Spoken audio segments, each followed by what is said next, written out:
Hey, this is Stephen Platinum, your friend in wrestling for Platinum versus AEW Dark from July 14th, 2020. We open with their brief AEW Dark with the AEW Dark logo. We've got Excalibur and Taz. They talk about Fight for the Fallen, particularly Moxley against Taz's guy, Brian Cage. The Cage is going to be in action tonight. I'm a little surprised they didn't promote it as a main event type of feel. So one thing AEW Dark has got to kind of get over. I don't think there's anything wrong with talking about whatever you're going to have as the main event. Then again, I don't know the nature of how they record these things and how they put them together. They may not be able to do that. But Brian Cage is going to take on Brian Pillman Jr., which when I found out was like, that was kind of a big fucking deal. Maybe they should have talked about that at the top of this thing. Anyway. So we got Miss Chanel, who I am a fan of how she works that gimmick. She's going to be teaming with Diamante, who kicks a little bit of ass there. They're going to take on Brandon and Allie with Dustin at ringside. Notable spots that I liked. I like that Allie sort of stuck up for Brandy in the beginning, that she wasn't going to back down. She comes across as very heelish without being so overt with it that Brandy would have nothing to do with her. And this was an example where she's doing the right thing by sticking up for her partner, but she's doing it in a very aggressive manner that manifests itself throughout the match. Again, people are like, well, what's the big deal? Why am I highlighting this? It's subtle. This Brandy Allie thing would not work if there wasn't some nuance to it. And I think Allie and Brandy both do a good job with it. So Allie sticks up for her, and they've done something else that I think very quietly but effectively, which is this. Brandy, at certain parts in her career, was not a good wrestler at all. And they have kind of quietly erased that notion by having her stick to certain things and doing them very well. And that's commendable. It's commendable. Allie taking the heat in this match is different than usual, which I like as well. And then the match, the hot tag happens and Brandy doesn't tag back out and doesn't let Allie tag herself back in. Kicks ass, handles it, a good looking spear, and that's our win.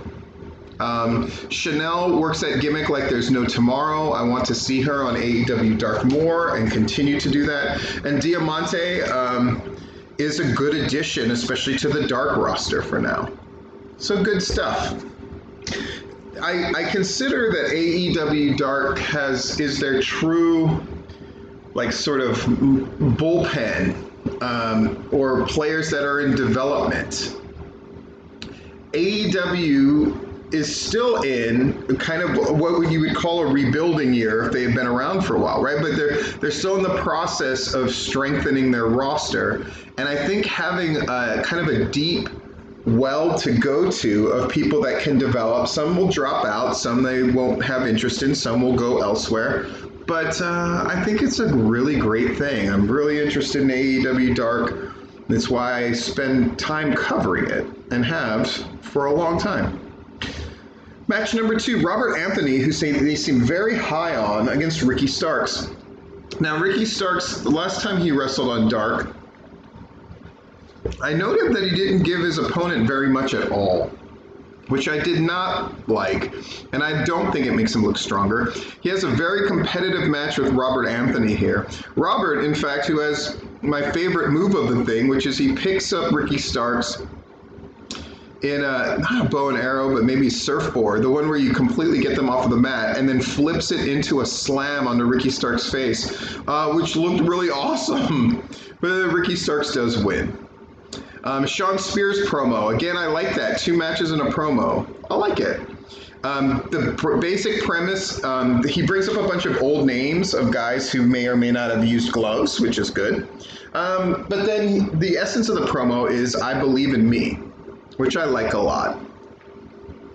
As much as I like the Sean Spears News Network thing, and I was disappointed they didn't do it again, if this is the route that they're going with Tully Blanchard basically like being that aggressive varsity blues John Voight coach constantly and yelling at him until he believes it himself and is going for it, I'm all for it right now. I'm all about it. So now we got Shawn Dean in match number 3. Shawn Dean, Will Hobbs, Joe Alonzo against 3 people in the Dark Order, 3, 4, and 5. Silver, Allen Angels, and Reynolds. The story, here's the notes that I have. The story of Will Hobbs' brother taking a bullet for him, jaw-dropping and chest-tightening. Boy, that was something to hear about. And then I just have great stuff to say it about Shawn Dean. Yeah, Shawn Dean in the last 2 weeks has been the best of the guys that have not picked up a win yet. And that's saying something when you have Peter Avalon, Brandon Cutler, where I'm a huge fan of theirs, and this might have been my favorite Brandon Cutler, Peter Avalon, Leva Bates match to date.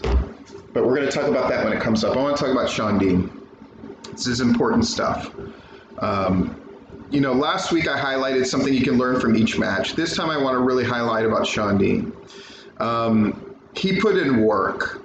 And the work that he did with Nakamura, and where he did all of the silly spots with him so that Marco Stunt didn't have to take them and could counter them. But Shawn Dean did it all with him. And this week, he was the workhorse. He took most of the heat. He had the most spectacular move.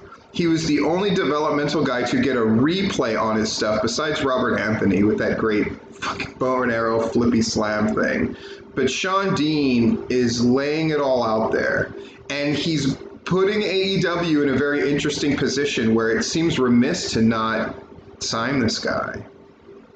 Shawn Dean should be very proud of himself. And when the Dark Order hit him with that thing where 2 of them picked him up on their shoulders and dropped him down at the same time Allen Angels hit him in the back with the moonsault and dropped him down, and Shawn Dean kicked out of that. I mean, I cheered. I was so happy for Shawn Dean that he got that spot where he got to kick out of that badass looking thing. It's really great, and hopefully it's an indication that people are rooting for Shawn Dean on the AEW part as well. And then you do this double destroyer DDT thing to get the win, which looked great as a finisher. They just need to keep using it and be consistent. Match number 4 here, Speak of the Devil. There's Michael Nakazawa against Marco Stunt. Marco Stunt avoids the underwear, but we get to know that that's really a thing because we got to see it executed on Shawn Dean, who just put that thing over so well last time. Match happens with Michael Nakazawa and Marco Stunt. I did love the roll-up that Marco Stunt did to win, where it's schoolboy, but then he basically pulled a switch to get even more leverage, and it just looked great, and Marco Stunt wins. So then number 5 match, we get Serpentico and Luther against Brady Pierce and Pineapple Pete. So I'm happy because I'm going to get to see some people win that I haven't got to see win before.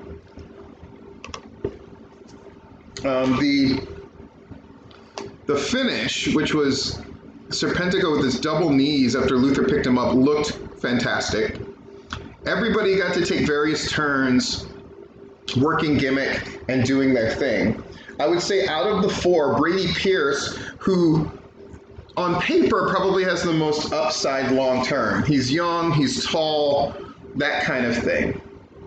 But he was the greenest out of the 4, and I think it showed. Serpentico is a seasoned pro, as is Luther. And Pineapple Pete was definitely doing his thing. What's up, Shodi? Brady Pierce is going to take the longest to get the work in.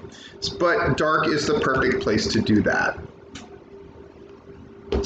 I'm curious, once shows begin running in earnest, will they continue to keep up AEW Dark the way that they are? I hope so.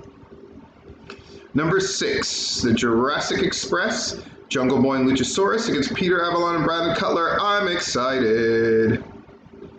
Couple of notes.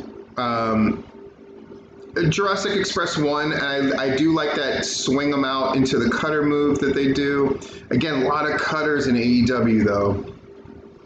And why is Luchasaurus ducking stuff? Luchasaurus, I mean, part of working as a bigger guy is simply put, he shouldn't be ducking smaller guys who have to strain to throw the kick at his head so he can duck under. That was the spot that looked really wonky. Luchasaurus shouldn't be ducking shit unless the guys are of comparable size.